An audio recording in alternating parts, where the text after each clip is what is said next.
ঝালকাঠিতে নির্বাচন কমিশনার আহসান হাবিব খানের সাথে প্রার্থীদের মত বিনিময়। ঝালকাঠি প্রতিনিধির তথ্যচিত্রে ডেস্ক রিপোর্ট।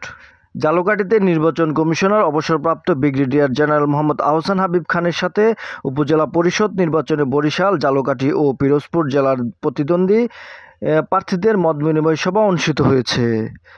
আজ শনিবার সকাল 11টায় জেলা শিল্পকলা একাডেমি মিলনায়তনে এ সভা অনুষ্ঠিত হয়। ঝালকাঠির জেলা প্রশাসক ফারাগুল নিজুমের সভাপতিত্বে অন্যদের মধ্যে সভায় উপস্থিত ছিলেন বরিশালের জেলা প্রশাসক মোহাম্মদ শহীদুল ইসলাম।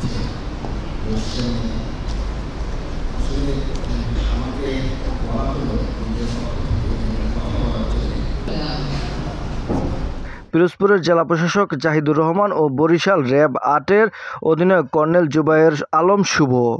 সভায় নির্বাচন কমিশনার আহসান হাবিব খান বলেন, সকল প্রার্থী আমার কাছে সমান, যে কোনো মূল্যে অবাধ, সুষ্ঠু, নিরপেক্ষ ও গ্রহণযোগ্য নির্বাচন নিশ্চিত করা হবে। কোনো প্রার্থী আচরণবিধি ভঙ্গ বা নির্বাচনী অপরাধ করলে তাৎক্ষণিকভাবে কঠোর আইনগত ব্যবস্থা গ্রহণ করা হবে। তিনি আইন শৃঙ্খলা পরিস্থিতি স্বাভাবিক রাখতে জেলা প্রশাসন ও পুলিশ বিভাগকে নির্দেশ দেন।